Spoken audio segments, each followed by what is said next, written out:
فرزند زہرا یہ حالات برے ہیں۔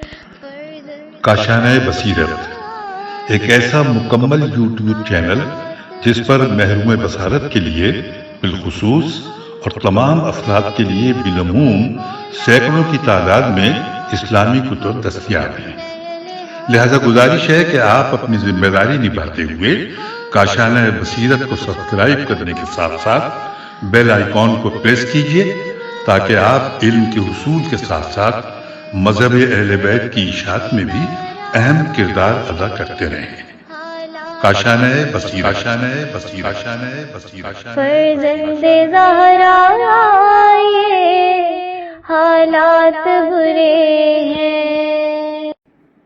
بسم اللہ الرحمن الرحیم۔ السلام علیکم سامعین، کاشانہ بصیرت کے یوٹیوب چینل پر ہم پڑھ رہے ہیں کتاب الدمۃ الثاقبہ جلد دوم، اور یہ ہے ریڈنگ کا پارٹ نمبر 51، اور ہم پڑھ رہے ہیں امام جعفر صادق علیہ السلام کے حوالے سے بہت کچھ ان کے حالات، اور اب ہم کتاب کے صفحہ نمبر 648 پر ریڈنگ کا اس نشست میں آغاز کر رہے ہیں کہ جہاں پر لکھا ہے، یعنی ہیڈنگ ہے توحید پر مذاکرہ۔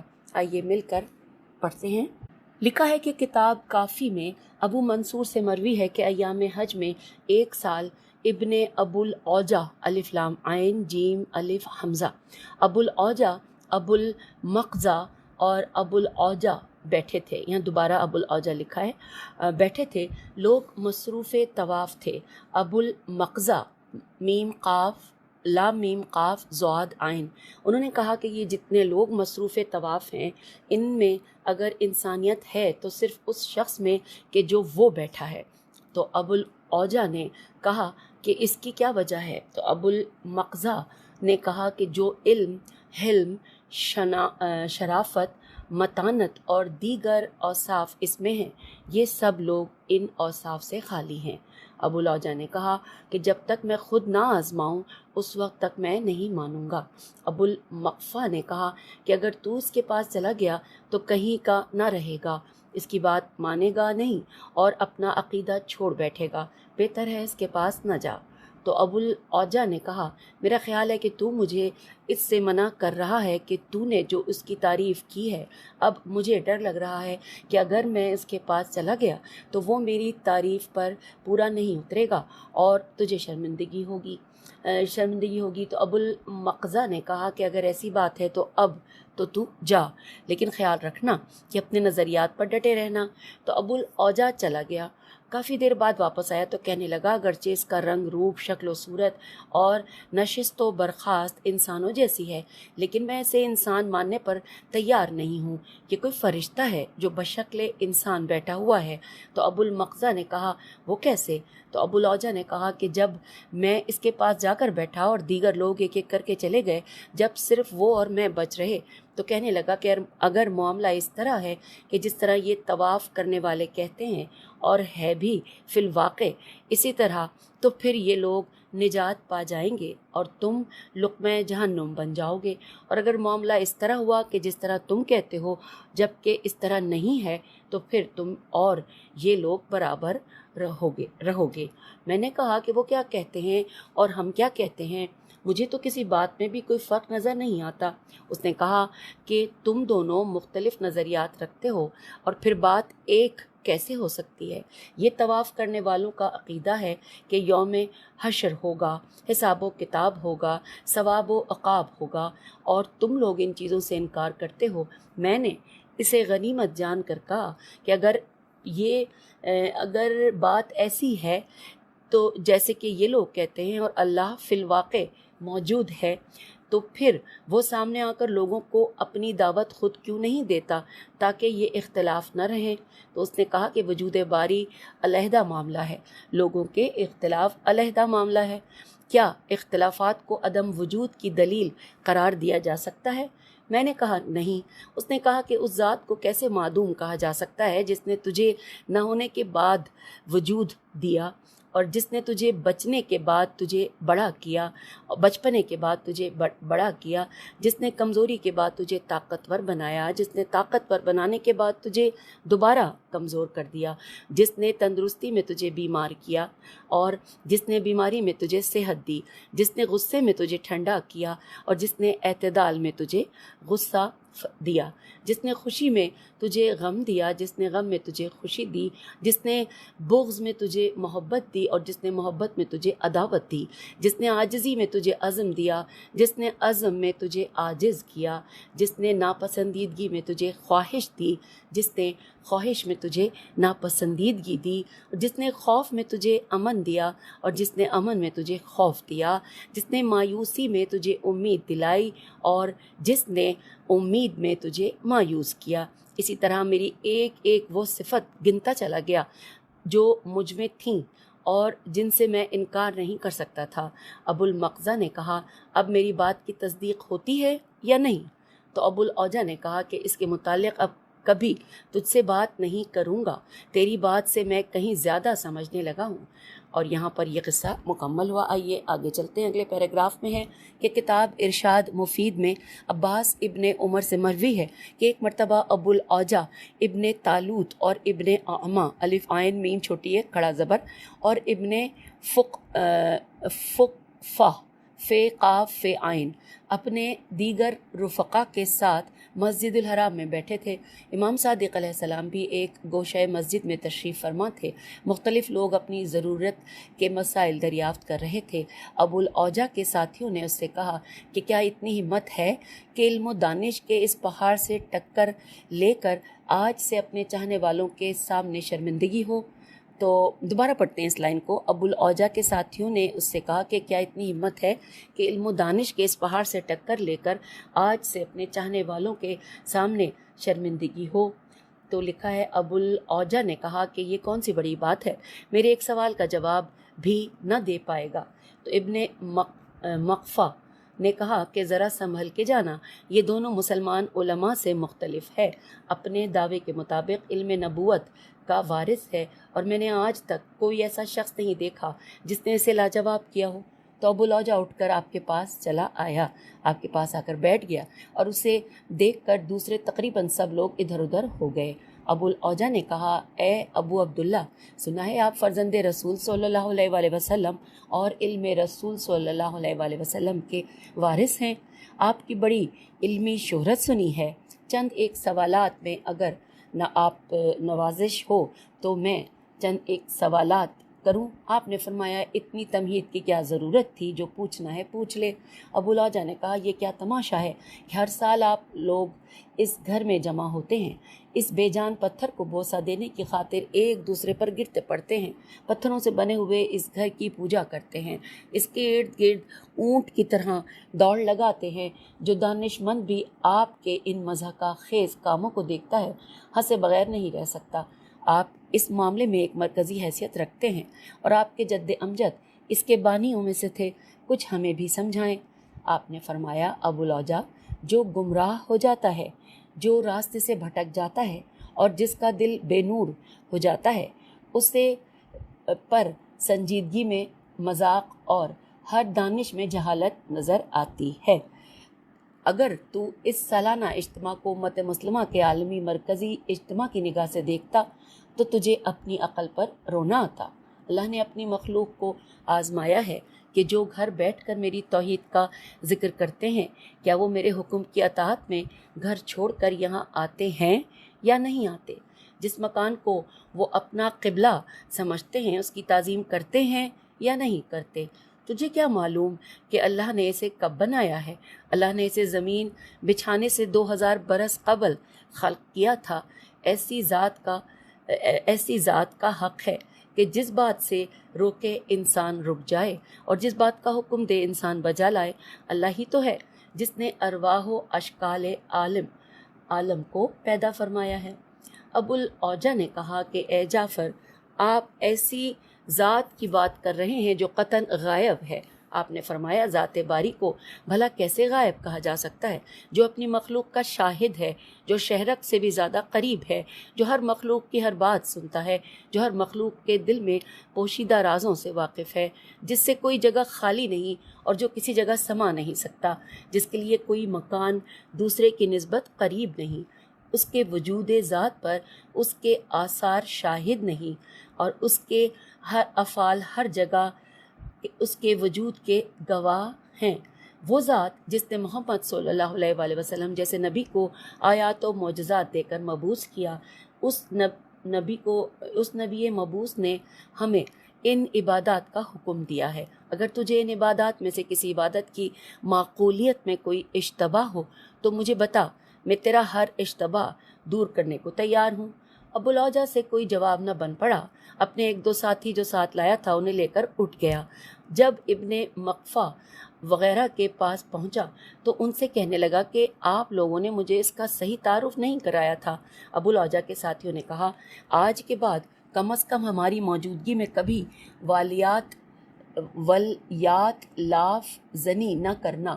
اچھا، یہ ہو سکتا ہے میں غلط پڑھ رہی ہوں، دوبارہ پڑھتے ہیں۔ والیات لاف زنی نہ کرنا، آج ہم نے تجھے دیکھ لیا ہے، ہمیں کم علم سمجھ کر بات بات پر کاٹنے کو دوڑتا ہے، لیکن وہاں تو بھیگی بلی بھی بنا بیٹھا ہوا تھا۔ ابو العوجہ نے طواف کرنے والے حجاج کی طرف اشارہ کر کے کہا، تمہیں معلوم ہے یہ شخص اس دادے کا پوتا ہے جس کی فکر نے ان لاکھوں آدمیوں کو جنم دیا ہے۔ اور یہاں پر یہ قصہ مکمل ہوا۔ آگے چلتے ہیں۔ کتاب احتجاج میں مروی ہے کہ ایک مرتبہ ابن ابو العوجہ نے امام صادق علیہ السلام سے حدوث عالم کی دلیل پوچھی۔ آپ نے فرمایا، اگر تھوڑی سی فکر کی جائے تو بات بڑی آسان ہے اور حدوث عالم از خود ثابت ہو جاتا ہے۔ ابن ابو العوجہ نے کہا کہ ہم تو فکر کر کر کے مر گئے، لیکن ہماری سمجھ میں حدوث عالم نہ آ سکا۔ آپ نے فرمایا، اچھا یہ بتا، کوئی چیز خواہ چھوٹی ہو یا بڑی ہو، اگر اس کے ساتھ اسی جیسی اور چیز ملا دی جائے تو وہ پہلے کی نسبت دگنی ہو جائے گی یا نہیں؟ تو ابن ابو العوجہ نے کہا کہ ضرور دگنی ہو جائے گی۔ آپ نے فرمایا، چھوٹی حالت سے بڑی حالت میں بدل جانا پہلی حالت سے انتقال اور تغیر ہے یا نہیں؟ ابن ابو العوجہ نے کہا، ظاہر ہے انتقال بھی ہے اور تغیر بھی ہے۔ آپ نے فرمایا، بھلا کیا قدیم قابل انتقال و تغیر ہوتا ہے؟ جو چیز نہ ہونے کے بعد ہو سکتی ہے اور ہونے کے بعد معدوم ہو سکتی ہے، وہ حارث ہے یا قدیم؟ ابن ابو العوجہ نے کہا، آپ نے یہ استدلال تو اشیاء کے اس تغیر سے لیا ہے کہ جو ان کے حجم میں ہوتا ہے۔ ہم فرض کر لیتے ہیں کہ اس پورے عالم کی ہر ایک چیز کا حجم برابر ہے اور ان میں کوئی کمی بیشی نہیں ہے، پھر آپ کیسے استدلال کریں گے؟ آپ نے فرمایا کہ اس وقت جو عالم ہمارے سامنے ہے اس میں تو بہر نو کچھ چیزیں چھوٹی اور کچھ بڑی ہیں نا؟ ابن ابو العوجہ نے کہا کہ ہاں ہیں۔ آپ نے فرمایا کہ جو عالم تو فرض کر رہا ہے وہ عالم اسی عالم کی جگہ لے گا یا کہیں اور ہوگا؟ ابن ابو العوجہ نے کہا کہ اسی عالم کی جگہ لے گا۔ تو آپ نے فرمایا، اپنا جواب تو نے خود دے دیا ہے، یہ عالم کے موجودات میں کمی بیشی ہے۔ جب معدوم ہو جائے گا تو گویا حادث تھا، جب ہی معدوم ہوا، اگر قدیم ہوتا تو معدوم نہ ہوتا، اور جو عالم اس کی جگہ لے گا وہ پہلے معدوم تھا، بعد میں موجود ہوا، وہ بھی حادث ہو گیا، اگر قدیم ہوتا تو پہلے معدوم نہ ہوتا۔ پھر لکھا ہے کہ علاوہ ازیں اگر اس نقطے کو چھوڑ کر تیری فکر کے مطابق بات کی جائے اور فرض کر لیا جائے کہ ایک عالم ازل سے ہے اور اس کے ہر موجود کا حجم چھوٹا ہے، ان میں کوئی کمی بیشی نہیں، تو کیا ہر فکر یہ سوچ نہیں سکے گی کہ اگر ان موجودات میں سے ہر موجود کے ساتھ اسی جیسا اور موجود ملا دیا جائے تو اس کا حجم بڑھ جائے گا؟ ابن ابو العوجہ نے کہا کہ ایسا سوچا جا سکتا ہے۔ آپ نے فرمایا، جب اس طرح سوچا جا سکتا ہے تو پھر اس کے ساتھ یہ بھی سوچا جا سکتا ہے کہ ان کو حجم اشیاء کے ساتھ جب کوئی چیز ملائی جائے گی تو ان کا حجم بڑھ جائے گا، اور جب بھی تغیر جائز ہوگا حدوث اشیاء ثابت اور مسلم ہوگا۔ سامعین، یہاں پر یہ ہیڈنگ جو اس کے مطابق ہم نے جو کچھ پڑھنا تھا مکمل کیا۔ اب ہم آ گئے ہیں صفحہ نمبر 652 پر، اور یہاں پر ہیڈنگ ہے عبداللہ دیسانی کا اسلام۔ دال یہ سواد الف نون چھوٹی ہے، عبداللہ دیسانی کا اسلام۔ آئیے مل کر پڑھتے ہیں۔ لکھا ہے کہ اصول کافی کے مطابق عبداللہ دیسانی اپنے وقت میں دہریت کا بہت بڑا مبلغ تھا۔ اس نے کافی مسلمانوں کو راہ حق سے بھٹکایا۔ ایک مرتبہ امام صادق علیہ السلام کے شاگرد عزیز حشام ابن حکم سے کہنے لگا کہ کیا آپ کا خدا قادر ہے؟ حشام نے کہا اس میں کیا شک ہے، یقیناً وہ قادر ہے۔ عبداللہ نے کہا کیا اللہ اس بات پر بھی قادر ہے کہ پورے ارض و سما کو ایک انڈے میں سمو دے، بشرطے کہ نہ انڈے کا وجود بڑھے اور نہ کائنات کا وجود سمٹے؟ حشام خاموش ہو گیا اور کہا مجھے جواب کے لیے مہلت دے دے۔ عبداللہ نے کہا تجھے 1 برس کی مہلت ہے۔ کچھ دنوں بعد حشام مدینہ آیا اور امام صادق علیہ السلام سے وہی سوال کیا۔ آپ نے فرمایا حشام کتنا آسان سا جواب ہے۔ حشام نے عرض کیا قبلہ آپ کے لیے تو آسان ہے ہی، اگر میرے لیے بھی آسان ہوتا تو میں یقیناً آپ کو تکلیف نہ دیتا۔ آپ نے فرمایا تیرے حواس خمسہ میں سے خرد تر کون سا حاسد ہے؟ یہاں دوبارہ پڑھتے ہیں کہ آپ نے فرمایا کہ تیرے خواص خمسہ میں سے خروتر یا خرتر کون سا حاسد ہے؟ حشام نے عرض کیا حضور آنکھ۔ آپ نے فرمایا آنکھ کا جو حصہ دیکھتا ہے اس کا حجم کتنا ہوگا؟ حشام نے عرض کیا زیادہ سے زیادہ نصف دانہ مسور کے برابر۔ آپ نے فرمایا کہ ذرا اوپر نیچے دیکھ کے بتا کیا دیکھا ہے؟ حشام نے اوپر نیچے دیکھ کے عرض کیا قبلہ زمین اور آسمان۔ تو آپ نے فرمایا اتنا بڑا آسمان تیری آنکھ کی پتلی میں سما گیا ہے؟ حشام نے عرض کیا قبلہ سما گیا ہے۔ آپ نے فرمایا تیری آنکھ کی پتلی پھیل گئی تھی یا آسمان سکڑ گیا تھا؟ حشام نے عرض کیا قبلہ نہ آنکھ کی پتلی پھیلی ہے اور نہ آسمان سکڑا ہے۔ آپ نے فرمایا جو اللہ اس بات پر قادر ہے کہ انڈے سے کمتر چیز میں ارض و سما سمو دے اور ارض و سما میں پتلی پتلی رہے، تو وہ اللہ انڈے میں کائنات سمو دینے پر کیوں قادر نہیں؟ حشام واپس کوفہ آ گیا۔ عبداللہ دیسانی ملاقات کو آیا اور کہنے لگا کہ میں صرف ملاقات کو آیا ہوں، ابھی وہ مدت باقی ہے جو میں نے دی تھی، جواب مانگنے نہیں آیا ہوں۔ حشام نے کہا خواہ تو جواب نہ بھی مانگے میں از خود تجھے جواب دے رہا ہوں۔ جب حشام نے عبداللہ کو جواب دیا تو عبداللہ نے کہا حشام ایمان سے بتانا کیا یہ جواب تیرا ہے؟ حشام نے کہا میں نے آل محمد علیہ السلام کی ولایت تسلیم کی ہوئی ہے، اگر تو ایمان کا واسطہ نہ بھی دیتا تو بھی میں سیدھی بات بتاتا کہ یہ جواب میرا نہیں ہے، صادق آل محمد صلی اللہ علیہ وآلہ وسلم کا بتایا ہوا ہے۔ اور پھر لکھا ہے کہ عبداللہ وہاں سے اٹھا اور اپنے چند حواریوں کو لے کر مدینے آیا، امام صادق علیہ السلام کی زیارت کی اور کہا مجھے وجود خالق کی دلیل دیجیے۔ آپ نے فرمایا تیرا نام کیا ہے؟ یہ سن کر عبداللہ بغیر جواب دیے اٹھ کھڑا ہوا اور باہر چلا آیا۔ حواریوں نے پوچھا کیا بات ہو گئی تھی؟ جعفر علیہ السلام نے تجھ سے نام پوچھا اور تو کوئی جواب دینے کے بغیر اٹھ کر، اور تو کوئی جواب دیے بغیر اٹھ کر چلا آیا۔ عبداللہ نے کہا کہ اگر جعفر مجھ سے پوچھ لیتا کہ وہ کون اللہ ہے جس کا تو بندہ ہے تو بھلا میرے پاس کیا جواب ہوتا؟ تو حواریوں نے کہا ایسی بات ہے تو آئیے پھر واپس چلتے ہیں اور آپ امام صادق علیہ السلام سے کہیں کہ میرا نام پوچھے بغیر وجود خالق کی دلیل دیجیے۔ تو عبداللہ کی ہمت بندی، واپس آیا اور کہنے لگا آپ میرا نام پوچھے بغیر وجود خالق ثابت کر دیں۔ آپ نے ادھر ادھر دیکھا، ایک بچے کے پاس انڈا تھا۔ آپ نے بچے سے فرمایا چند منٹ کے لیے یہ انڈا مجھے دے دیں۔ بچے نے انڈا دے دیا۔ آپ نے ہاتھ میں لے کر فرمایا عبداللہ دیکھ رہا ہے اسی انڈے پر کتنا سخت غلاف ہے، اس خول کے نیچے ایک بہتا ہوا سونا اور دوسری بہتی ہوئی چاندی ہے، نہ سونا چاندی میں ملتا ہے اور نہ چاندی سونے میں ملتی ہے۔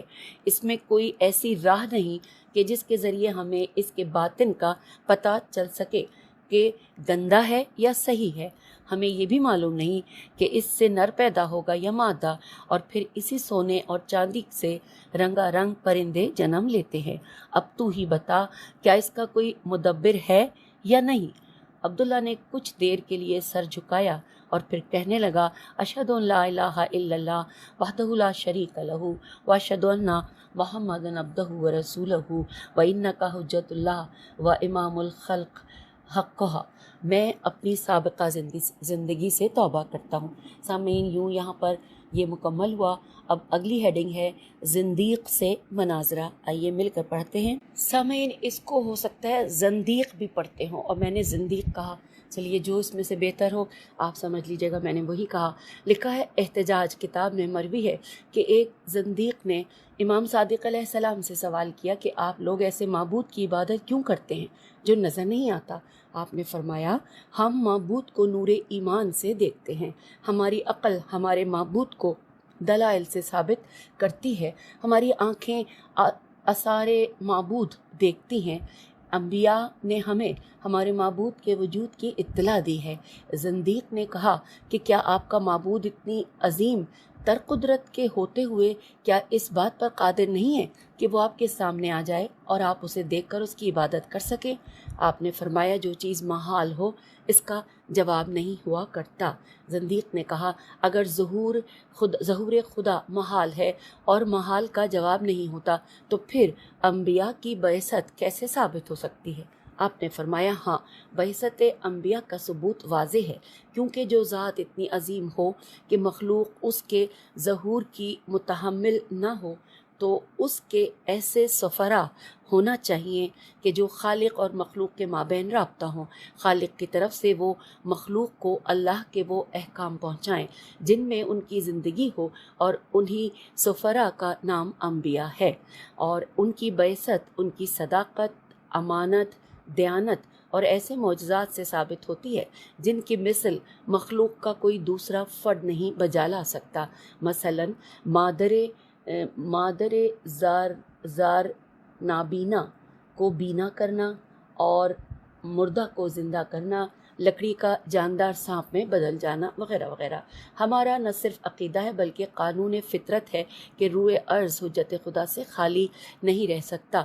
انبیاء کے بعد انبیاء ہی کی پاکیزہ نسل سے دین خالق کے وارث رہے ہیں، جو انبیاء کے قائم مقام رہے ہیں اور امت نبی کو تبلیغ دین کرتے رہے ہیں۔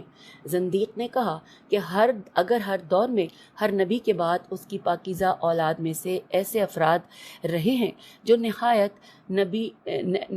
نبی میں احکام خدا کی تبلیغ کرتے رہے ہیں تو پھر یہ اختلافات کیوں ہیں؟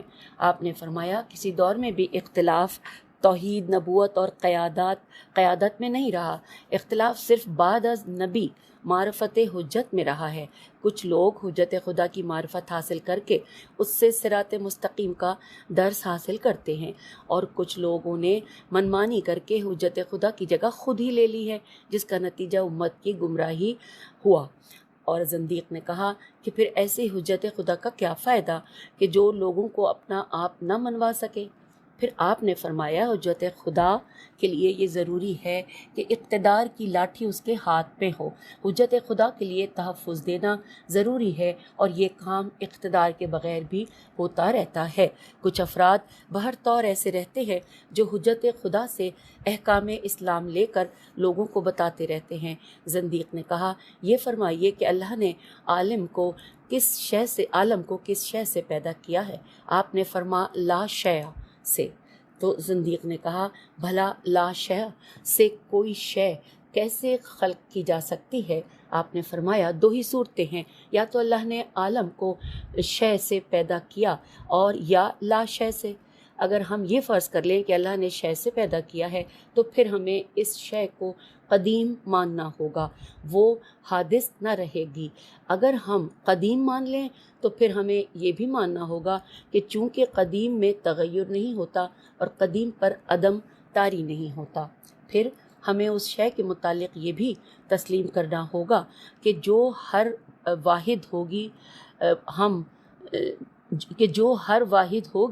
جب ہم جو ہر واحد مان لیں گے تو پھر ہمیں اس کا رنگ بھی ایک ہی ماننا ہوگا۔ جب رنگ ایک مان لیں گے تو پھر ہمیں سوچنا ہوگا کہ یہ مختلف رنگ اور مختلف جواہر کیسے رونما ہوئے۔ اگر